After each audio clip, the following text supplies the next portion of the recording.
Report card.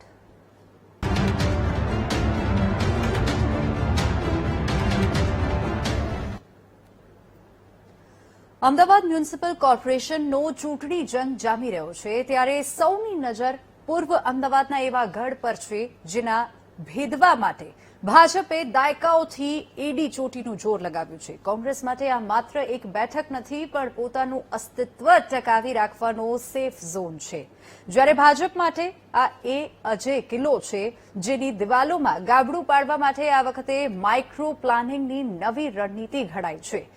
ગલીએ ગલીએ ચાલતી રાજકીય ચર્ચાઓ પેનલ બચાવવા મતથી કોંગ્રેસ અને વર્ષોનો દુકાળ ખતમ કરવા આતુર ભાજપ. ગોમતીપુરનો આ ગ્રાઉન્ડ રિપોર્ટ રજૂ કરે છે સત્તાના સંઘર્ષની અસલી તસવીર. શું આ વખતે ગોમતીપુરના સમીકરણો બદલાશે કે પછી કોંગ્રેસનો પંજો ફરી એકવાર મજબૂત પકડ જાળવી રાખશે?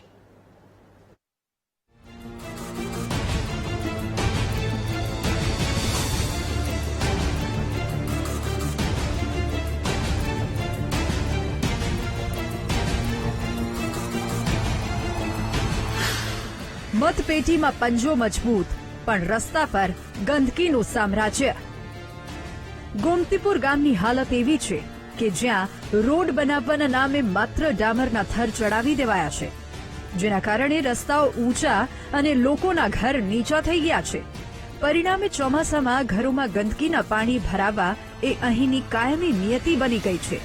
પીવાનું પાણી તો મળે છે પણ એમાં અપ્રમાણ પ્રેશર ઓછું અને દુર્ગંધ વધુ હોય છે. ગેરકાયદેસર પાર્કિંગ અને સાંકડા રસ્તાઓ જાણે આ વિસ્તારની ઓળખ બની ગયા છે. પબ્લિકને 50% સંતોષ નથી, કારણ કે અમુક કોર્પોરેટરો એમની હદનું કામ કરે છે અને આપણે જે વસ્તુ કહેવા જઈએ તો કે પેલા એ આ કરશે પેલા કરશે એમ એકબીજાની પર ઢોળી નાખે છે. કામ બરાબર થતું નથી હોતું. પાણી એટલું બધું ખરાબ આવે છે કે એની કોઈ તમીજ નથી હોતી. અને આ એરિયાની અંદર મોટાભાગની સ્ટ્રીટ લાઇટો બંધ હોય, ખાડા ટેકરા બંધ હોય. ખાડા ટેકરા રોડ બન્યા નહોતા. આ રોડ બનાવવા માટે પણ અમે અસંખ્ય ફરિયાદો કરી છે. સ્ટ્રીટ લાઇટો નખાવવા માટે ફરિયાદો કરી છે. આ મેટ્રો સ્ટેશન હજુ આ તૈયાર નથી થયું, એના માટે પણ અમે ગવર્મેન્ટમાં ફરિયાદ થઈ, કારણ કે આ સ્ટેશન પ્રોજેક્ટ પૂરેપૂરો બોલે છે. તો આ કામગીરી માટે તો કોર્પોરેટરે પણ સૌ પહેલા તો એમની જ ફરજમાં આવે કે આ સ્ટેશન તૈયાર નથી તો તમે કેમ ચોપડા પર તૈયાર બતાવો છો. છતાં એ લોકો પણ આ બાબતમાં કશું બોલતા નથી. છેલ્લા 25 વર્ષથી કોર્પોરેશનમાં કોર્પોરેટર કોંગ્રેસના છે, પણ આપ મારી સાથે અત્યારે આવો તમને ગોમતીપુર ફુવારા લઈ જાઉં. ત્યાં બાજુમાં ધારાસભ્યની ઓફિસ છે. એની ઓફિસની બાજુમાં જે પરિસ્થિતિ છે ત્યાં તૂટેલા રોડ, રસ્તા ઉપર લોકો પેલા રોજગારી કરે એનો કોઈ વાંધો નથી, પણ જે રીતે પાથરણાને પાથરીને બેસીને રસ્તો સાંકડો કર્યો છે અને જે કચરો ને પરિસ્થિતિ આખા વિસ્તારમાં છેલ્લા 25 વર્ષથી કોઈ વિકાસ નથી થયો, કોઈ કામો નથી થયા. અને આજે પણ તમે ત્યાં જ હું તમને બતાવું.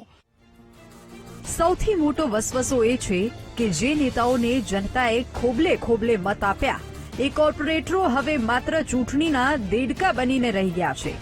લોકોના મતે કોર્પોરેટરના દર્શન તો હવે માત્ર મતના શરણે જ થાય છે.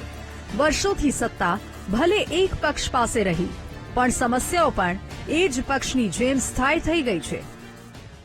છેલ્લા 30-35 વર્ષથી આ ગોમતીપુર કોપર ગામનું કોઈ વાલી નથી, સમજ્યા? કોઈ ધણી નથી, કોઈ પક્ષ હોય ગામના, કોઈ ગામની અંદર કામ થતા નથી. પાણી હોય, ડેનેજ હોય કે રોડ રસ્તા હોય, છેલ્લા 30 વર્ષથી ઉપરા ઉપર ડામર નાખીને રોડ બનાવવામાં આવ્યો છે. તમને દેખાડું કે ઓટલાની હાઈટ ઘટી ગઈ અને રોડની હાઈટ વધી ગઈ. એવી તરીકે તો આવા રોડો છે, ડામરના થડ જામેલા, ગંદુ પાણી આવે છે. રોજ જે ફરિયાદ કરીએ છીએ કોઈ સાંભળતું નથી. અમારું કોઈ કોર્પોરેટર નથી આવતું. કોઈ ભાજપ હોય, કોંગ્રેસ હોય કે આપ હોય, આ પબ્લિકને કોઈ વાલી વારસાવાળો કોઈ માણસ જ નથી અહીંયા. સાંજે ગંદુ જ આવે છે અને બહારથી બી પીવાનું પાણી લાવવું પડે છે અને કામમાં બી તકલીફ તો પડે જ છે. મારે તો મશીન છે ને એમાંય વાસ મારે જ છે કપડામાંય. એવી બધી તકલીફો છે અને કોઈ સાંભળતું નથી. કોઈ જ આવતું નથી, કહીએ તો કોઈ સાંભળતું નથી. બધી તકલીફ છે. કોઈ આવતું નથી, મોય નહીં જોયા ને કશું જ નહીં, ઓળખતાય નહીં. ગોમતીપુરનું નવું ગણિત જૂના જોગીઓ આઉટ, નવા ચહેરાઓ માટે મેદાન ક્લિયર. રાજ્ય ચૂંટણી આયોગે વર્ષ 2026ની ચૂંટણી માટે જ્યારે નવા રોટેશનની જાહેરાત કરી ત્યારે ગોમતીપુર વોર્ડમાં વર્ષોથી જામી ગયેલા રાજકીય સમીકરણો રાતોરાત બદલાઈ ગયા છે. 2021માં જ્યાં તમામ બેઠકો જનરલ હતી ત્યાં હવે મહિલા ઓબીસી, સામાન્ય મહિલા, એસસી પુરુષ અને માત્ર એક સામાન્ય પુરુષ બેઠક ફાળવવામાં આવતા ભાજપ અને કોંગ્રેસ બંનેના માંધાતાઓની ઊંઘ હરામ થઈ ગઈ છે. 25 વર્ષનો વનવાસ ખતમ કરવા મતતી ભાજપ હોય કે પોતાનું ઘર બચાવવા મતતી કોંગ્રેસ, બંને પક્ષો માટે હવે માઇક્રો પ્લાનિંગ અનિવાર્ય બન્યું છે. કારણ કે આ રોટેશનના કારણે અનેક પ્રભાવશાળી જૂના જોગીઓ સીધા જ રેસમાંથી બહાર ફેંકાઈ ગયા છે. હવે જોવાનું એ રહેશે કે જાતિગત સમીકરણો અને અનામતના આ નવા ચોકઠામાં કયો પક્ષ એવા નવા ચહેરાઓ શોધી લાવે છે જે જનતાના વર્ષો જૂના પ્રશ્નો ઉકેલી શકશે. ઇલેક્શનના ટાઈમે જે ખોખલા વાયદા કરે છે ને એ હિસાબે કોઈ કોર્પોરેટર કે કોઈ ધારાસભ્ય કોઈ એરિયામાં વિઝિટ કરવા મેં નથી જોયું કે આજ લગીને અમારા એરિયામાં આવ્યા હોય કે અમારી આજુબાજુની ચાલીમાં આવી હોય કે કોઈ દિવસ જનતાની વચ્ચે આવીને કોઈ જનતાનો પ્રશ્ન પૂછ્યો બી નથી કે એનો ઉકેલ બી નથી આવતો.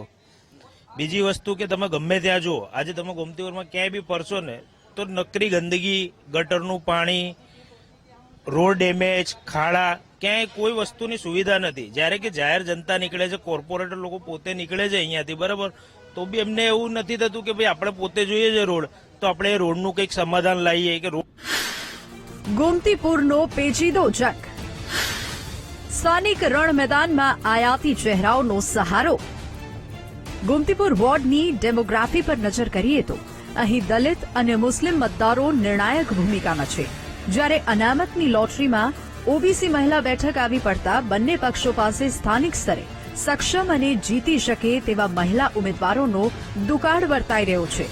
ભાજપ માટે આ ગઢ વર્ષોથી અભેદ રહ્યો છે અને હવે ઓબીસી ચહેરો શોધવો એ લોઢાના ચણા ચાવવા જેવું સાબિત થઈ રહ્યું છે. ઇકબાલ શેખ કોંગ્રેસ પક્ષ, ઝુલ્ફીખાન પઠાણ કોંગ્રેસ પક્ષ, રૂખસાના ઘાંચી કોંગ્રેસ પક્ષ, કમળા ચૌહાણ કોંગ્રેસ પક્ષ.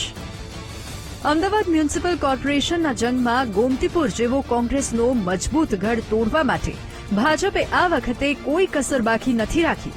આ બેઠક પર વર્ષોના દુકાળનો અંત લાવવા માટે પ્રદેશ નેતૃત્વએ માઇક્રો પ્લાનિંગ સાથે નવા ચહેરાઓ અને જમીની સ્તરે પકડ ધરાવતા કાર્યકરો પર પસંદગીનો કળશ ઢોળવાની તૈયારી કરી છે. સત્તા વિરોધી લહેરને ખાળવા અને જ્ઞાતિગત સમીકરણોને સાધવા માટે ભાજપે જે વ્યૂહરચના ઘડી છે તેના આધારે ગોમતીપુર વોર્ડમાં પક્ષ તરફથી મેદાનમાં ઉતરી શકે છે. અશોક સામેત્રા એસસી કેટેગરી, ભૂપેન્દ્ર સિલ્કની SC category, Jagdish Makwana SC category, Pritesh Makwana SC category, Uday Patel general category, Pawan Tomar general category, Nilay Shukla general category, Kavita Vaghela OBC category, Geeta Ujjaini OBC category, Kapila Parmar general category, Pushpa Rathod general category. ભાજપના માઇક્રો પ્લાનિંગ અને આક્રમક રણનીતિ સામે પોતાના ગઢને અકબંધ રાખવા માટે કોંગ્રેસે આ વખતે લોકસંપર્ક ધરાવતા જૂના જોગીઓ અને ઉત્સાહી યુવા ચહેરાઓના સંગમ સાથેની પેનલ તૈયાર કરી છે. પોતાની પરંપરાગત વોટ બેંક સાચવી રાખવા માટે અને મતદારોના ભરોસાને જીતમાં પરિવર્તિત કરવા માટે કોંગ્રેસ મહારથીઓને મેદાનમાં ઉતારી શકે છે. Rukhsana Ghanchi OBC category, Afreen Sheikh OBC category, Kamla Chauhan general category, Devendra Visnagari SC category, Nitin Dalsaniya SC category, Jayanti Pardhi SC category, Vijay Parmar SC category, Zulfikhan Pathan general category, Sajid Khatri general category, Ehsan Sheikh general category, Shahnawaz Pathan general category. છેલ્લા અઢી દાયકાથી ગોમતીપુર વોર્ડમાં કોંગ્રેસનું એક હત્તું શાસન રહ્યું છે.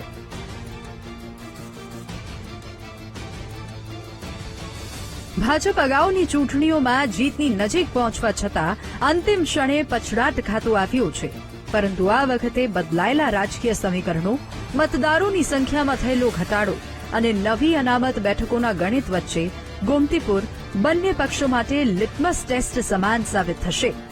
શું ભાજપ 25 વર્ષનો વનવાસ ખતમ કરીને કોંગ્રેસના આ કિલ્લામાં ગાબડું પાડશે કે પછી કોંગ્રેસ પોતાની પરંપરાગત પકડ જાળવી રાખશે?